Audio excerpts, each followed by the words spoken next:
ich bin Miriam und ich komme aus Deutschland. Currently, I'm doing my PhD at the KU Leuven in Belgium in a project called Gradient, which belongs to the European Marie Sklodowska-Curie network. Within the group of reliable and robust design from Professor David Moons, I'm working on the development of an active learning gray box model for resistant spot welding. First of all, what is resistant spot welding?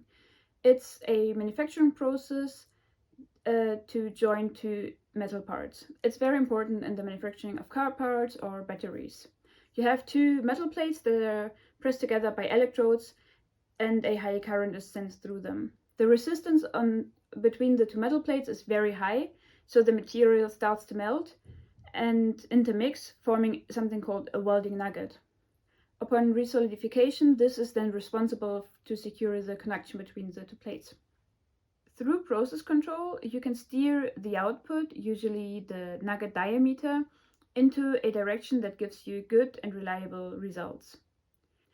For that, you constantly measure during the welding, put those measurements into a model, and the model will tell you what is the best input for the next couple welds. So in order to do this, we need to build a model. For modeling resistant spot welding, there are three challenges that we need to overcome. The first one is the time discrepancy, because a weld is very fast. It only takes around 70 to 400 milliseconds, depending on the application. However, the process behind it is very complex to model, so one model evaluation takes about 2 hours. We want to solve this problem by using something called a gray box model. A gray box model contains a white box, which is a physics-informed model, usually something like a finite element model. It is quite reliable, but it is very slow to evaluate. On the other hand, we have this black box model, which is data-driven, basically, for example, based on observations of the process. It is fast, but less accurate, so we want to combine both. The second challenge that we need to assess are uncertainties. Many things you just don't know or you can't know, and sometimes also if you measure something twice, you get different results, even though the measurement should be the same. This is what we refer to as uncertainties.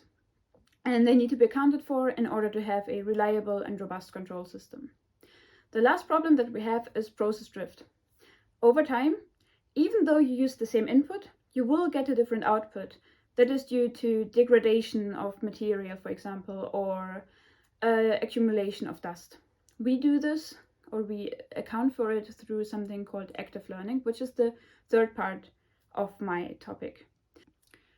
The black box model inside of our gray box is trained on the white box, but because calling the white box is quite expensive and you need a lot of calls in order to have a good model or a good black box model, you want to call it only if necessary. For that, you start with a pretty rough black box model that you can see on the left-hand side and refine it only if it's necessary.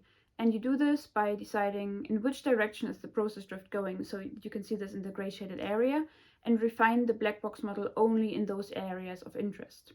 Through that, you can reduce the number of necessary white box evaluations by a lot and save on computation time.